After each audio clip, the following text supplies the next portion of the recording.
Hello dear students, welcome back to your biology channel, and today's topic is human chromosomes. So this is one of the most important chapter of your basic biology, because if you want to understand your chapter number 3rd and 1st, that is genetics and cell division, firstly you need to understand about chromosomes. Okay, so in your previous classes also you have heard about these words chromosomes, DNA, chromatin network, genes as our genetic material. But still I think many of you may have confusion in all these similar kinds of words. So here in this session I'll try to clear all your doubts regarding these chromosomes. So without wasting time, let's get started with the content. In this chapter, you are going to learn about the structure and function of chromosomes and about chromatin network, DNA structure, DNA replication, functions of chromosomes, and the differences between the similar kinds of terms. Okay, so let's start with the introduction of the chromosomes. So in your previous classes, you all have learned that in the nucleus of every cell of our body, a thread-like structure called as chromatin network is present. And this network is made up of DNA threads and histone protein. So this chromatin network is called as hereditary material or vehicle of heredity. So now let me explain you first that what do you mean by heredity. See, our body is made up of cells containing information on the chromatin network. That information has traveled from our parents to our body in the form of some code on this DNA thread, and this will transfer the characteristic features from the parents to the offsprings, and it is called as heredity. So we can say that chromatin network is the vehicle of heredity because it is carrying that information from the parents to the offsprings. Hence, this informations will be carried on through these chromosomes. And now why I am using the word chromosome and chromatin network at the same place, because they both are same. How? Let me explain you with this diagram. Suppose this is a cell, and in this cell it is a nucleus, and in the nucleus, if we will magnify it, we will see that it is a chromatin network. The thread-like structure in the nucleus is chromatin network. If we will magnify it more, then we will see that this thread is made up of DNA thread plus some proteins called as histone protein. So basically ये जो thread है वो इस तरीके का है, histone proteins and that DNA thread. Okay, when they will combine together, they will form this thread. Okay, so generally in the cell it will remain like this only. But when these thread-like structure will get super coiled or condensed, then it will get converted into this chromosome structure. So the chromosome network is that condensed part of the chromatin fibers. जब ये chromatin fibers condense हो जाएंगे, then they will form chromosomes. And when this cell will start doing this condensation? At the time of cell division, because we know very well that if we want to divide the thread-like structure into two equal parts, then it's very difficult to divide the thread-like structure, because chromatin network क्या है? It is a thread-like structure. So what the cell is doing, cell is just condensing that thread-like structure chromatin network into small structures called as chromosomes, जिससे कि अब वो क्या करे, equally आराम से डिवाइड कर सके that genetic material into the two daughter cells. So जब सेल को डिवाइड करना होता है या न्यूक्लियस को डिवाइड करना होता है, उस टाइम पे ये क्रोमेटिन नेटवर्क जो है वो क्रोमोसोम्स में कंडेंस हो जाएगा, जिससे कि इक्वली सेल डिवाइड कर सके जेनेटिक मटेरियल्स को in the two daughter sales. Okay, so it is very difficult to divide the fibrous part into two equal parts. That's why at the time of cell division, that chromatin network will get further supercoiled and condensed to make it a structure called as chromosomes. Okay, is it clear now that chromosomes and chromatin network are same, but they can be seen at different stages. Normal stage में chromatin fiber रहेगा, और जब cell को divide करना होगा तब ये chromatin fibre it will get condense into the chromosomes. These chromosomes were first discovered by Walter Fleming into the cells of the salamanders. Salamander जो था animal, that is type of amphibian, उनकी body के अंदर उन्होंने जो actively divided sales थे उनके अंदर उन्होंने इस स्ट्रक्चर को फाइंड आउट किया and then he named it as a chromosome. Chromo means colored, some is body. Why he named it as a chromosome? Because these chromosomes can be stained easily with some bright colored dyes and they can be seen as a colored bodies. That's why he said that these are the chromosomes. Okay, so I think you understood that chromosome is the packaged material of the chromatin network. And why the cell is doing this packaging, that is also I think understand, because ये जो लंबा सा जो thread है जो chromatin network है उसको दो पार्ट में डिवाइड करना डिफ़िकल्ट होता है, इसीलिए क्या होता है जो सेल है वो उसकी पैकेजिंग कर देता है. Even we know very well that why this chromatin network is having that histone protein, because जो डीएनए का थ्रेड है वो भी बहुत लंबा होता है. सो एक सेल के अंदर केवल डीएनए के थ्रेड को अच्छे से पैक करना it's very difficult. So that's why that cell is using the histone proteins also, and with the help of those histone protein अब DNA को उसके ऊपर बाइंड कर दिया जाएगा और धीरे धीरे वो उस क्रोमेटिन नेटवर्क में कन्वर्ट हो जाएगा. और जब सेल को डिवाइड करना होगा तो वो और ज़्यादा कंडेंस होकर क्रोमोजोम में कन्वर्ट हो जाएगा. सो देर इज़ अ फैक्ट कि कितना लंबा होता है हमारी एक सेल का DNA. If you will unravel the single DNA of a single cell it would be around 2 to 3 meters.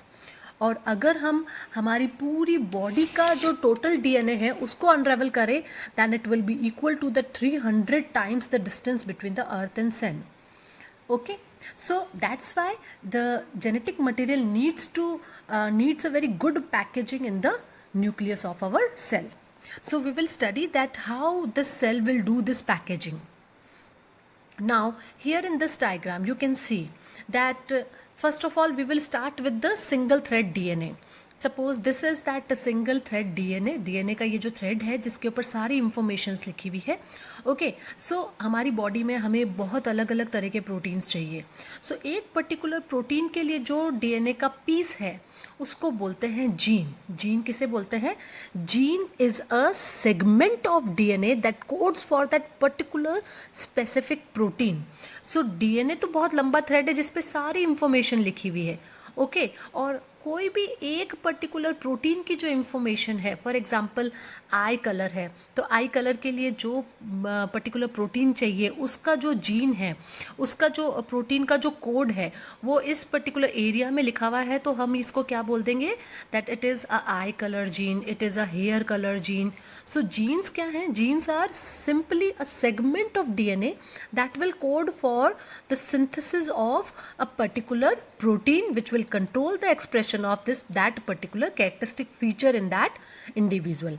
किसी भी इंडिविजुअल में कोई कैरेक्टरिस्टिक फीचर को कंट्रोल करने के लिए जो प्रोटीन चाहिए होता है उस प्रोटीन के एक्सप्रेशन के लिए जो कोड डीएनए के ऊपर है उस छोटे से कोड को हम बोलेंगे सेगमेंट ऑफ डीएनए और उस सेगमेंट ऑफ डीएनए को हम बोलेंगे जीन.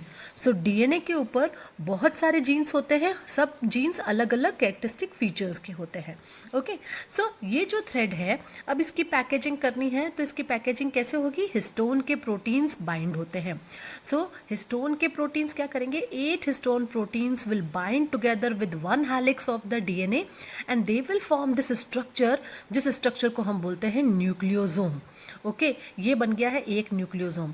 ऐसे बहुत सारे न्यूक्लियोसोम्स और बनते जाएंगे और ये और ज़्यादा कंटेंस होके जो थ्रेड बनाएंगे, इस थ्रेड को सुपर कॉइल जब हो जाएगा तो इस थ्रेड को हम बोलते हैं chromatin fibre. This is called as chromatin fibre. So basically nucleus के अंदर जो जेनेटिक मटेरियल होता है वो इस स्टेज में पड़ा रहता है, यानी हिस्टोन प्रोटीन्स और डीएनए का थ्रेड जो है वो सुपर कॉइल होके इस थ्रेड लाइक स्ट्रक्चर में कन्वर्ट हो जाता है. और जब भी सेल को डिवाइड करना होता है, means at the time of mitosis और मियोसिस, सो उससे पहले क्या करेगा? ये सुपर कॉइल स्ट्रक्चर रेप्लिकेट करके अपना एक एक्सटेंडेड कॉपी बना देगा और फिर उसको क्या करेगा? क्रोमोसोम में और कंडेंस करके पैक करके ऐसा स्ट्रक्चर बना देगा. Okay, so here you can see that it is having 2 part. ये एक क्रोमोसोम है और ये दूसरा क्रोमोसोम है जो कि इससे अटैच्ड है. दूसरा chromosome means I am telling about the replicated form. Okay, so this is called as the sister chromatid. We will discuss about the structure of chromosome. There you will understand कि यहाँ पे ये 2 part में divided है जो कि एक base से कनेक्टेड क्यों है. So here you can see the packaging, कैसे ये थ्रेड जो था वो हिस्टोन प्रोटीन्स के साथ में बाइंड होके उसके बाद इसमें क्रोमेटिन नेटवर्क बना, और क्रोमेटिन नेटवर्क जो है वो सेल डिवीजन के टाइम पे क्रोमोसोम्स में कन्वर्ट हो जाएगा. So gene is a segment of DNA which will code for that particular protein which will express itself in the form of some characteristic features of our body, or we can say that in any particular enzyme required for the body metabolism, because हमारे characteristic features के अलावा भी we need a lot of enzymes and proteins for the metabolism of our body. So body में जितने भी काम हो रहे हैं उन सब के लिए जो प्रोटीन सिक्रीट होते हैं उनके लिए हर सेल के न्यूक्लियस में DNA के ऊपर वो जीन प्रेजेंट होता है, और जहाँ पे स्पेसिफिक जगह पे जिस प्रोटीन की ज़रूरत होती है वहाँ पे बस वही पर्टिकुलर जीन एक्सप्रेस होके उस प्रोटीन का सिंथेसिस करता है. Okay, now let's start with the number of chromosome. The number of chromosome will be constant for all the individual in a particular species. यानी जो एक नंबर होता है, like in human beings we are having 46 chromosome in each cell, but in chimpanzees it is 48, for housefly it is 12, in onion species it is 16. So her particular species का एक fix number of chromosomes होते हैं. Okay, और वो हमेशा same रहेगा. अगर जितने भी ह्यूमन बींग्स हैं सबके अंदर जो नंबर है वो 46 ही रहेगा. Maybe the position of gene और means there are some differences in the structure of that chromosome, but the number will always be same. So here we can discuss about the human chromosomes. So human chromosomes का number क्या है? That is 46, and it will be fixed and equal, will be for all the human beings. Okay. Now here you can see that two colors are shown, blue and pink, and these two colors are showing that out of these 46 chromosomes, 23 chromosomes will come from mother and 23 chromosomes will come from father. Means we are having pairs of chromosomes. Okay, पूरा एक set जो chromosomes का है वो हमें mother से मिला है और पूरा एक सेट है जो फादर से मिला है. So in this diagram you can see that all the blue coloured chromosomes are the chromosomes which we got from our mother. Okay, pink colour is not restricted always to the females. So, and all the pink colored chromosomes are the chromosomes which we get from the father. Okay, so these chromosomes are 46 in number, and we can say it as 23 pairs. Okay, and out of these 23 pairs, one pair is of sex chromosome. Sex chromosome is also called as allosome.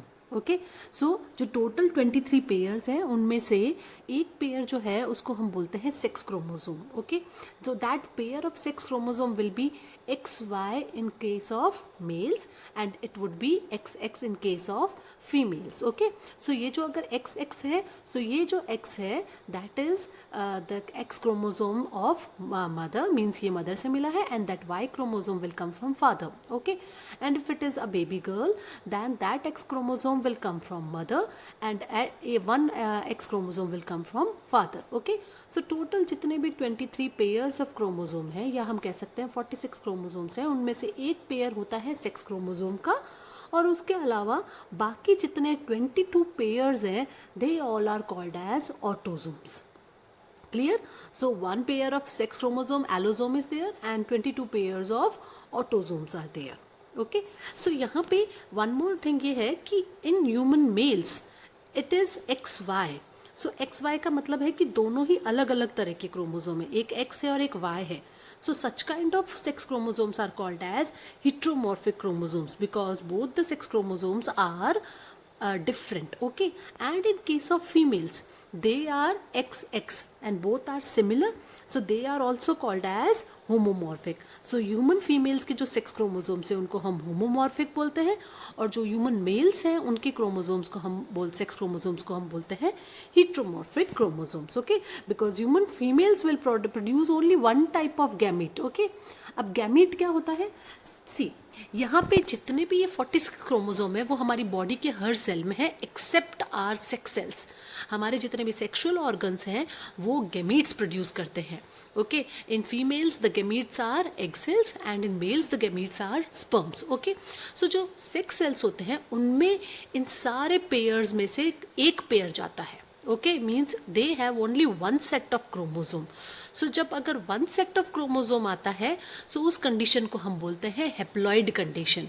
Suppose ये one chromosome है, सो हमारे पास 2 1 है, 2 2 है, 2 3 है, so इन सब में से एक एक सेट जाएगा। ओके, सो अगर इन सारे क्रोमोसोम्स का केवल कोई एक सेट जाएगा तो उसको अब हम बोलेंगे haploid condition. Okay, so we will see what is haploid and diploid by this example. Suppose it is a set of chromosome present in any male. Okay, male या किसी father का ये set of chromosome है. Okay, so ये pair of chromosome आया है mother से and that set of chromosome will come from father. Okay, so इसके पास में 2 ही M हो गए, 1 1 हो गए, 2 ही 2 हो गए, 2 ही 3 हो गए, 2 ही 4, 2 ही 5। Why? Because all the chromosomes will come in one set. And if you are talking about the 6 chromosome, so X chromosome जो है वो आया है मदर से and Y chromosome will come from the father. Okay, so यहाँ पे क्या हो गए, 2 सेट ऑफ क्रोमोसोम्स हो गए हैं, सो इसको अब हम बोलेंगे डिप्लॉयड कंडीशन। ओके, सो डिप्लॉयड सेल्स जो हैं उनके पास में दोनों सेट ऑफ क्रोमोसोम्स होते हैं और इन डिप्लॉयड सेल्स को हम देख सकते हैं हमारे सोमैटिक सेल्स में।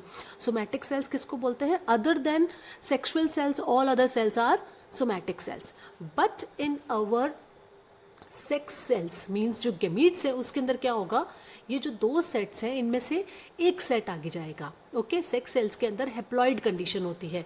Suppose here we can see, अगर कोई सेल हैप्लॉइड है तो उसके पास एक एक ही क्रोमोसोम होगा, 1 2 3। ओके, बट अगर डिप्लॉयड है तो 2 copies of each chromosomes will be there, 1 1 2 2 3 3, यानी ये जो 1 1 है ये दोनों साथ में आ जाएंगे। सो अगर ये 1 जो मदर से आया है और ये 1 जो फादर से आया है, ये दोनों जब एकदम पास पास में आ जाते हैं तो अब हम इनको बोलेंगे homologous chromosome. Okay, homologous chromosome का मतलब क्या है? It is a pair of chromosome from maternal and paternal origin. Maternal means mother से, पैटर्नल मीन्स फादर से। सो जो 2 क्रोमोसोम सेम है, एक मदर से आया है एक फादर से आया है, ये जब आपस में पेयरिंग करते हैं तो उसको अब हम बोलते हैं होमोलोगस क्रोमोसोम्स। होमोलोगस क्रोमोसोम पे same kind of genes present होते हैं जिनकी पोजीशन भी सेम होती है। ओके, क्लियर है? सो हैप्लॉइड कंडीशन का मतलब है only 1 copy of each chromosome और डिप्लॉयड का मतलब है कि दोनों सेट ऑफ क्रोमोसोम्स प्रेजेंट है जो मदर और फादर से आया है। सो ऑब्वियसली जो सेक्स सेल्स है उनके अंदर एक सेट ही होगा, बिकॉज दे नो कि आगे जाके जब सेक्सुअल रिप्रोडक्शन होगा तो गैमीट का क्या होता है? फ्यूजन होगा। सो नंबर को अगर 46 ही रखना है, सो गैमीट्स के अंदर वो नंबर ऑलरेडी पहले से हाफ होना जरूरी है। इसके लिए जो सेक्सुअल सेल्स हैं वो क्या करते हैं? मियोटिक डिवीजन करते हैं, जिससे कि वो haploid number of sales produce कर सके। Okay, so in case of female they will produce only X gametes, okay, and in case of males they will produce X and Y both kind of gametes। okay, और आगे जाके कौन सा fuse होगा? that would be very random। Clear? So haploid and diploid cells are clear to all of you. Somatic cells जितने भी होते हैं means other than our sexual organs के जो सेक्सुअल सेल्स हैं उनके अलावा जितने भी सेल्स हैं उन सब में हैप्लॉइड सेल्स होते हैं, but in our sexual cells और in our gametes we have haploid number of chromosomes. Clear? Now here it is one more chart to show the types of chromosome. Total in human being 23 pairs are there. We have discussed कि 22 जो होते हैं वो autosomes होते हैं और एक pair of sexual chromosomes होता है। जो 22 पेयर्स ऑफ ऑटोजोम्स है उसमें से जो 1 सेट है वो मदर से आया है और 1 सेट है जो फादर से आया है। सो ये क्या है? 22 पेयर्स है and 22 will come from mother and 22 will from father. Okay, plus 1 set of sex chromosome. So total ये कितने हो जाएंगे? 46। 22 pair plus 1 pair of sexual chromosome, so total will be the 46। Clear? Now let's start with the structure of chromosome. Now in the structure of a single chromosome you will see such kind of structure, means it is somewhat elongated structure with some constriction at certain points. Okay, constriction का मतलब है कि पूरे structure में एक जगह पे ये थोड़ा सा नैरो हो जाता है और उस स्ट्रक्चर को हम बोलते हैं centromere. Okay, so in this diagram you will see that this is a centromere. Centromere को अब हम और क्या बोल सकते हैं? प्राइमरी कंस्ट्रिक्शन भी बोल सकते हैं, बिकॉज ये सबसे पहले जो नैरोइंग हुई थी उसको बोलता है। Okay, and the position of the centromere in the different chromosomes can vary from one chromosome to another chromosome. Means कई बार ये सेंटर में होता है, कई बार ये ऊपर होता है, कई बार थोड़ा नीचे होता है, and on the basis of that also different types of chromosomes can be seen, that we will discuss afterwards. Okay, so chromosome के अंदर इस सेंट्रोमियर्स की वजह से जो टोटल क्रोमोसोम है वो दो पार्ट में डिवाइड हो जाएगा। Okay, that is called as P arm and Q arm.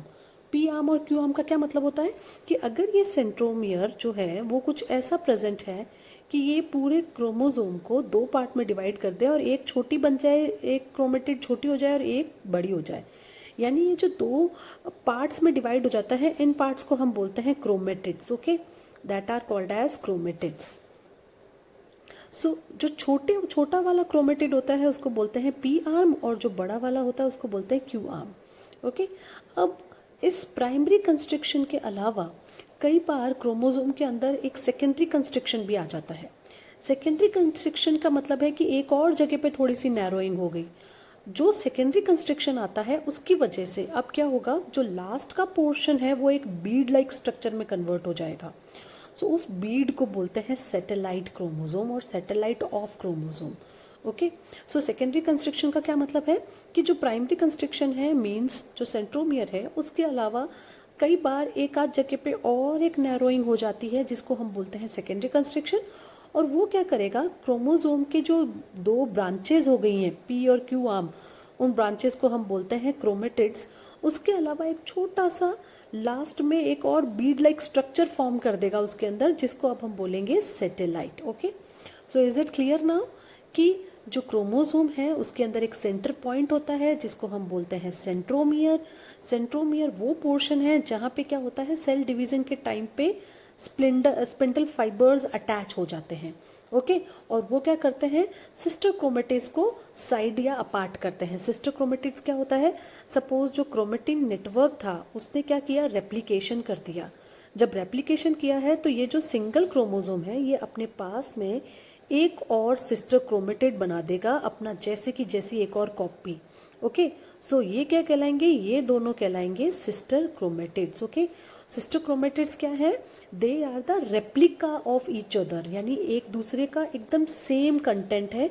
जब सेल का जो न्यूक्लियस है उसमें जो डीएनए है वो रेप्लिकेशन कर देगा तो वो क्रोमोसोम जो है वो अपने जैसे कि जैसी एक और क्रोमेटिड बना देगा और उसको बोलेंगे सिस्टर क्रोमेटिड, जो कि सेंट्रोमियर से अटैच रहती है। और जब सेल को डिवाइड करना होता है तो न्यूक्लियस के अंदर जो क्रोमोसोम्स है वो भी डिवाइड होंगे, तब क्या होगा, स्पिंडल फाइबर यहाँ सेंट्रोमियर पे अटैच होंगे और वो इसको टोटली दो पार्ट में डिवाइड कर देंगे। ओके, और सिस्टर क्रोमेटिड्स को मूव अपार्ट कर सकते हैं। क्लियर? सो स्ट्रक्चर के अंदर यू नीड टू अंडरस्टैंड कि इसके अंदर क्या होता है, एक सेंट्रोमियर होता है जहाँ स्पिंडल फाइबर अटैच होते हैं। ओके, और इस सेंट्रोमियर की वजह से पूरा क्रोमोसोम अब दो पार्ट में डिवाइड हो गया है। इन दोनों पार्ट्स को हम क्या बोलते हैं, क्रोमेटिड्स बोलते हैं। एक हो जाएगा पी क्रोमेटिड आर्म और एक हो जाएगा क्यू आर्म। ओके, और सेंट्रोमियर की जो पोजीशन है वो भी अलग अलग होती है हर एक प्लेस पे। ओके, इसको हम बोलते हैं, सेंट्रोमियर को बोलेंगे प्राइमरी कंस्ट्रक्शन। और इसके अलावा अगर कभी कहीं और नैरोइंग हो जाती है तो उसको हम बोलते हैं सेकेंडरी कंस्ट्रक्शन। और उसकी वजह से अगर कोई लास्ट का पार्ट है जो एक बीड लाइक स्ट्रक्चर में कन्वर्ट हो जाएगा तो उसको अब हम बोलेंगे satellite of the chromosome. Clear? Okay, now let's study about the types of chromosome on the basis of position of centromere. Centromere की पोजीशन अलग अलग जगह पे हो सकती है। अगर सेंट्रोमियर एकदम सेंटर पे है तो वो जो क्रोमेटिड्स हैं वो एकदम इक्वल होंगे। ओके, और ऐसे क्रोमोसोम को बोलते हैं metacentric chromosomes. Okay, some time सब मेटासेंट्रिक हो जाता है, यानी सेंटर से थोड़ा सा वो दूर चला जाएगा। सो उस कंडीशन को बोलते हैं सब मेटासेंट्रिक। मेटा मीन्स सेंटर, सब मेटा से मीन्स थोड़ा सा सेंटर से दूसरी साइड में मूव ऑन हो चुका है centromere. So in that condition अब क्या हो जाएगा, आर्म्स जो है वो एकदम इक्वल नहीं रहेगी। जो छोटी वाली आर्म है उसको बोलते हैं पेटिट आर्म और P arm, and the longer arm is called as Q arm. And some time it would be on one of the side, यानी अब क्या हुआ है, थोड़ा सा नहीं बहुत थोड़ा आगे दूसरी एक पर्टिकुलर साइड में चला गया है। सो उसको हम बोलेंगे एक्रोसेंट्रिक। और वो अगर एकदम ही बेस के ऊपर सेंट्रोमियर आ चुका है, then the type is called as telocentric. So these are the 4 major types of chromosomes can be seen on the basis of position of centromere. Centre में है तो मेटासेंट्रिक, सेंटर से एकदम थोड़ा सा अवे है देन सब मेटासेंट्रिक, अगर पर्टिकुलर किसी एक साइड में चला गया है तो एक्रोसेंट्रिक, और एकदम बेस पे है, एकदम बेस पे होगा तो उसको बोलते हैं telocentric. Clear? Now come to the structure of chromatin. Structure of chromatin I have already explained you कि क्रोमेटिन के अंदर क्या क्या होता है. हिस्टोन प्रोटीन्स होते हैं और इसके अलावा डीएनए का थ्रेड होता है. सो ये जो डीएनए का थ्रेड है वो 8 हिस्टोन प्रोटीन्स पे बाइंड होके एक न्यूक्लियोसोम बनाता है. सपोज ये कोई 4 हिस्टोन्स हो गए और इस 4 का एक और सेट उसके जस्ट नीचे है. ओके, तो टोटल कितने हो गए? ये 8 हो गए. अब इस 8 के ऊपर डीएनए का हेलिक्स ऐसे बाइंड हो जाएगा. सो ये बना देगा एक nucleosome. That would be a single nucleosome. और ऐसे बहुत सारे न्यूक्लियोसोम्स और सुपर कॉइल होके सोलेनाइड फाइबर बनाएंगे और finally it is called as chromatin fibre. Clear? So chromatin fibre क्या है? It is made up of DNA and histone proteins.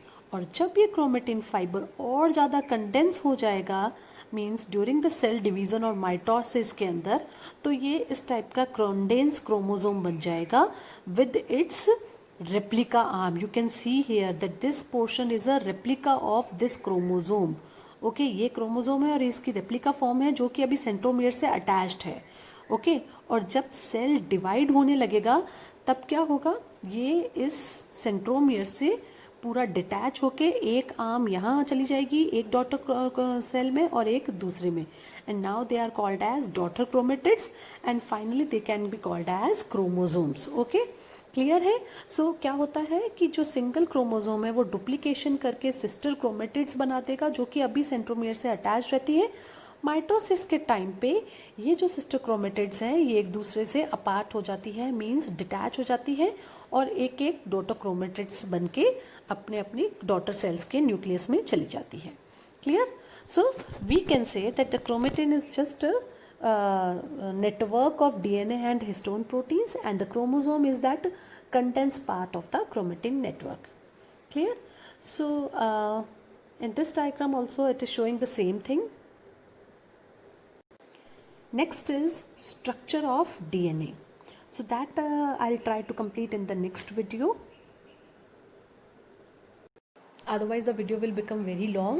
So the structure of DNA and the functions of chromosomes and the key terms which are important and similar, that we will discuss in the next video that I will upload tomorrow.